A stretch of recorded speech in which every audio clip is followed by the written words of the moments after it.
let's talk about one of the biggest headaches in renewable energy. What happens when the sun shines a little too bright or the wind blows a little too hard? Well, the answer might just be one of the most surprising and, frankly, brilliant solutions I've come across in a long time. I know, it sounds a little bit like science fiction, right? But this isn't some pie-in-the-sky idea. This is a real patented process that's designed to take something we literally throw away, wasted energy, and turn it into something incredibly valuable. Okay, so let's get into it. To really get why this solution is so clever, you first have to understand the sheer scale of the problem we're facing.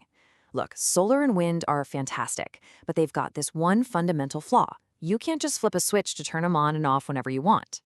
Our entire electrical grid is this constant, high-stakes balancing act. If you have too little power, lights go out, you get blackouts, we all know that. But here's the thing most people don't realize.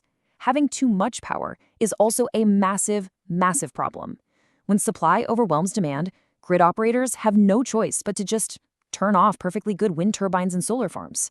It's a process called curtailment, and it is, quite literally, pure wasted potential.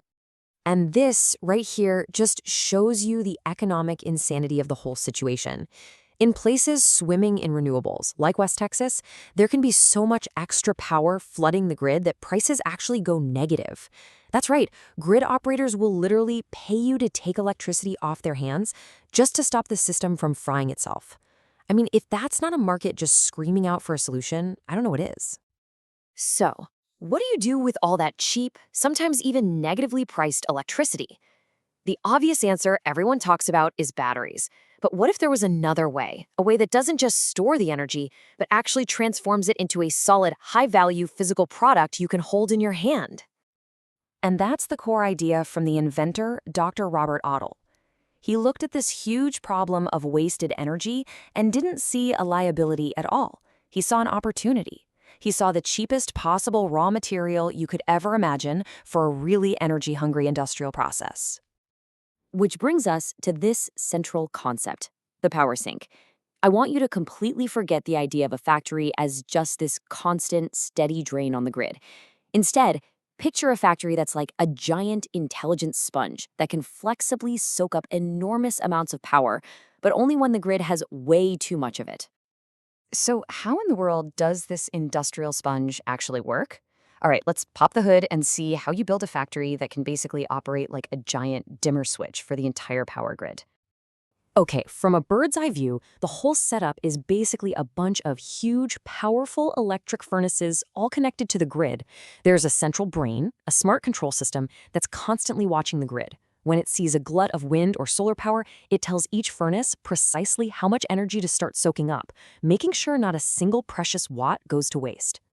And inside those furnaces, well, you're essentially using pure electricity to turn rock into metal. You take a really common mineral, magnesium oxide, think of it as a powder, mix it with carbon, and then use all that cheap, clean electricity to just blast it with incredible heat. This creates a magnesium vapor, which is then instantly flash-cooled or quenched, which solidifies it back into a fine metal powder, ready to be collected and turned into solid ingots. Now, the real magic, the secret sauce that makes this whole thing work with a fluctuating power supply, is some seriously clever engineering. Each furnace can be controlled on its own, so you can make tiny, real-time adjustments. But the coolest part? The furnaces themselves are so massive and well-insulated, they basically act like giant thermal batteries. They hold on to that intense heat even if the power from the grid dips for a few minutes, so the process never stops. So you see, this whole elegant process, it doesn't just solve one problem. It actually creates this cascade of benefits for the grid, for the economy, and for the environment. It's really, truly a triple win scenario. Let's break down exactly what those three big wins are.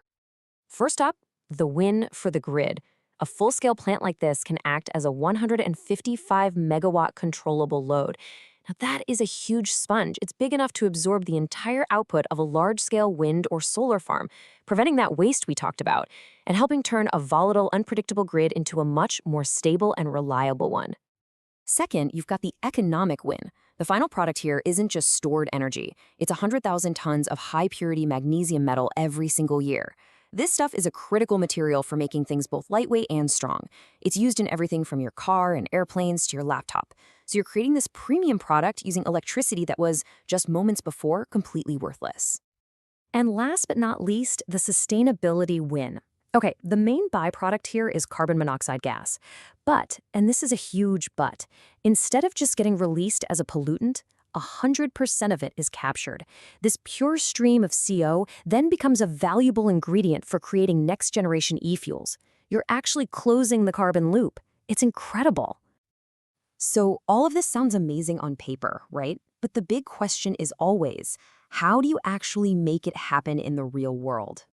What's really fascinating here is that the basic chemistry for this was actually figured out decades ago, back during World War II. But it's only now, with our modern control systems and materials, that we can unlock its true potential as a flexible power sink. A provisional patent was just filed in 2025, and the next big hurdle is a $20 million pilot plant to prove this whole thing can work at a commercial scale. And to get that pilot funded, the project is looking at some of the biggest names in climate tech investment. We're talking about groups like Bill Gates' Breakthrough Energy Ventures and Decarbonization Partners. I mean, these aren't just any investors. These are the heavy hitters who finance the kind of foundational technologies that a zero-carbon future is built on. So I'll just leave you with this thought. We've always kind of looked at heavy industry as part of the problem, right? The big energy hogs. But what if this idea flips the whole script? What if our smartest, most flexible factories could actually become a key part of the solution, acting as the giant industrial batteries that finally make a 100% renewable grid possible? It's a pretty powerful idea to think about.